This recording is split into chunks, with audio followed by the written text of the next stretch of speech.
Hey besties, welcome back to Yellow Med.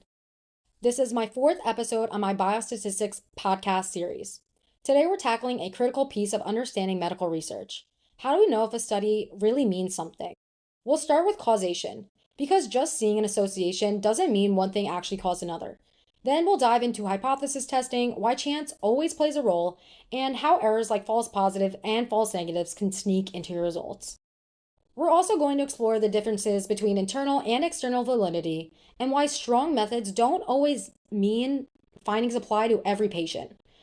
And finally, we'll end with a big question: statistical significance versus clinical significance, when the results look impressive on paper but may actually not matter in real life. So let's get started by talking about causation. First off, not every association means that there's a cause and effect. Just because two things happen together doesn't necessarily mean that one caused the other. There are two levels here. First is hypothesis generating. These are observational findings that should suggest a link. An example would be noticing higher lung cancer rates among smokers. The next part here is hypothesis driven. These are structured tests that have a predefined question that they're asking. An example would be running a randomized control trial on smoking cessation and cancer rates. So how do we decide if something is really causal? We use something called the Bradford Hill's causal criteria. It includes temporality, strength of association, dose response, consistency, biological plausibility, and coherence. Temporality just means the cause must come before the effect, so smoking must precede lung cancer. Strength of association means the bigger effect sizes are more convincing. So, of course, when we have more data, that is always more convincing. Dose response means that more exposure equals more disease. Therefore, for example, heavier smokers have a higher chance of risk. Consistency means the same results are shown across all studies and populations. Biological plausibility fits with what we know about the physiology and biology. So we're thinking about smoking and cancer. We know the physiology behind why smoking may affect the lungs. And then coherence means it just matches the overall scientific picture. So watch out for something called reverse causality. Sometimes what looks like the cause is actually the effect. An example would be people with depression may exercise less. Is the inactivity causing the depression, or is it the depression leading to inactivity? This happens a lot in cross-sectional studies. Just remember that this supports a causal relationship if you have all of the Bradford Hill's criteria. Moving on to chance and hypothesis testing. Even with careful design, any study can give misleading results just by random error. And that's where statistics come in. Hypothesis testing calculates the probability that two means are truly different and not due to chance. And it determines the likelihood that the experiment truly matches reality. We first talk a bit about this through the alternative and the null hypothesis. So a null hypothesis is written as h little zero, and this assumes that there's no association that exists. For example, R equals 1, so the relative risk equals 1, and most studies try to reject this. The null hypothesis basically states that the differences found in the study will be due to chance and that no true mean actually occurs. An alternative hypothesis, which is written as big H little 1, states that there is a true difference between the means. So there are four outcomes of a study that can occur. One is that the H little 1, or the alternative hypothesis, is true, meaning there is a real difference between the means. There also can be the null hypothesis being true, which shows that there's no real true difference. And then we could have something called a type 1 error. This is when there is no difference in reality, but a study finds an actual difference. And then a type 2 error means that there's a real difference, but the study did not find it or they missed it. So let's go deeper into that. Going back to a type 1 error, we say this is a false positive, and we could also write it as alpha. This is when we falsely reject the null hypothesis. And you conclude an effect when none actually exists. This is controlled by alpha level, like I said, which is usually set at 0.05. An example of this would be saying a drug works when it actually didn't. The next is a type 2 error, or a beta, and this is basically a false negative. This is when we accept the null hypothesis when we should not have, and we truly miss the real effect. It's very, very, very important to know, besties, that A type 2 error is linked to study power, which is the chance of detecting a difference when one exists. And this is solely dependent on larger sample sizes. Larger sample sizes will increase power and reduce this risk.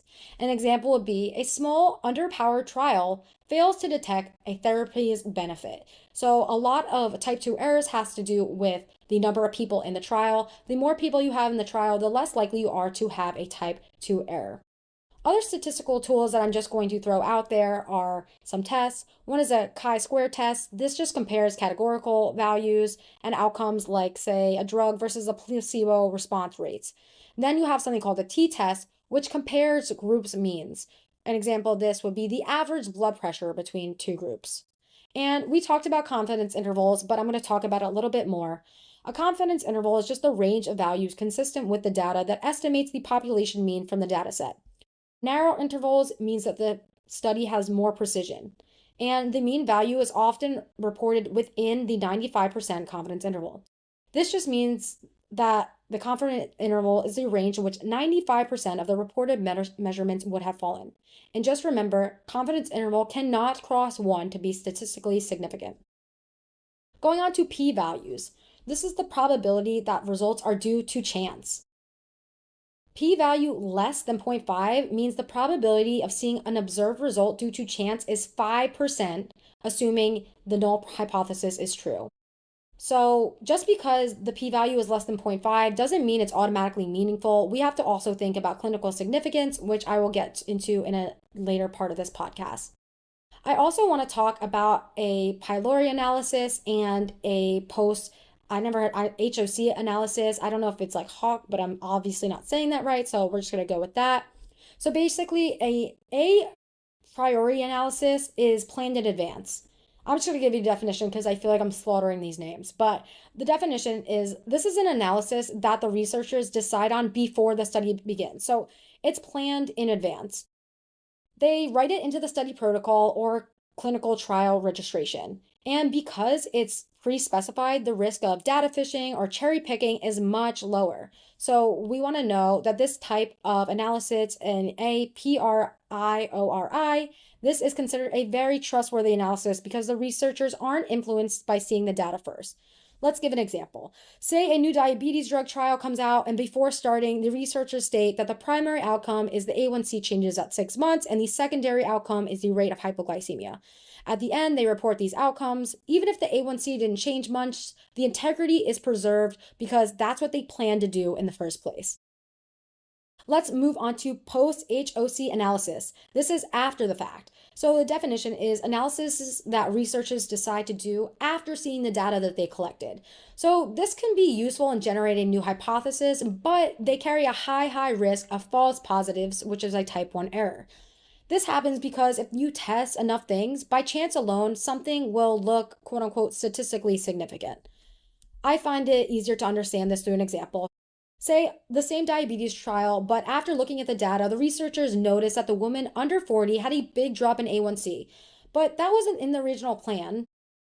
Regardless, because they found this data, they run a subgroup analysis anyway. So in this situation, maybe it's real, but maybe it's just random noise. If they keep testing 20 plus groups by age, sex, race, BMI, smoker, non-smoker, etc., eventually one subgroup will eventually look significant, but this is just by luck. And this matters a lot because this increases a type 1 error, which is a false positive. So a post hoc or HOC analysis will increase a type 1 error. And that's why journals and regulating places place more weight on a priori or pre-specified analysis. I mean, post hoc findings are still useful, but they're considered hypothesis generating instead of hypothesis using, meaning you need another study to confirm them. So, a quick analogy. So, an a priori would be you say beforehand, I'm going to flip this coin 10 times and test if it's fair. And then a post hoc would be you flip a coin 100 times and you notice a streak of 7 heads. And then you declare the coin must be braised, even though we never planned on testing streaks. There's also something called an interim analysis, which is also good. This is when you have periodic data analysis with ongoing trials, especially when you're testing out new drugs. Basically, within the intervention, you check intermittently whether one intervention is clearly better than the other. You also stop the trial if you see harm being done or you notice that there's futile care being going on, or if there's just like safety regulations or there's adverse events with the drug. So basically, this analysis determines throughout the study whether it's safe, whether it's doing harm, whether the intervention is clearly futile, and it just knows when to stop if the trial is not working. So next I want to talk about internal and external validity. This comes in two major flavors. One is internal validity. We want to ask, are the results accurate within this study population? And this depends on design strength and controlling bias. If there is no control group in the studies, there is a weak internal validity. You want to ask, was the researcher using the properly conducted research? Like, was the research even done the right way? Is there bias? Are there conclusions due to chance? Are the conclusions even right? So that's what internal validity is. External validity, on the other hand, is basically generalizability. So, can the findings apply to other populations or settings? An example would be a randomized control trial in young, healthy men may not apply to elderly women. We want to ask, does it apply to the real world? And does it apply to the clinical question we're asking at hand? So let me give you a quick question you may come across on your USMLE Step 2 materials. Let's say a randomized control trial is conducted to evaluate a new antihypertensive medication.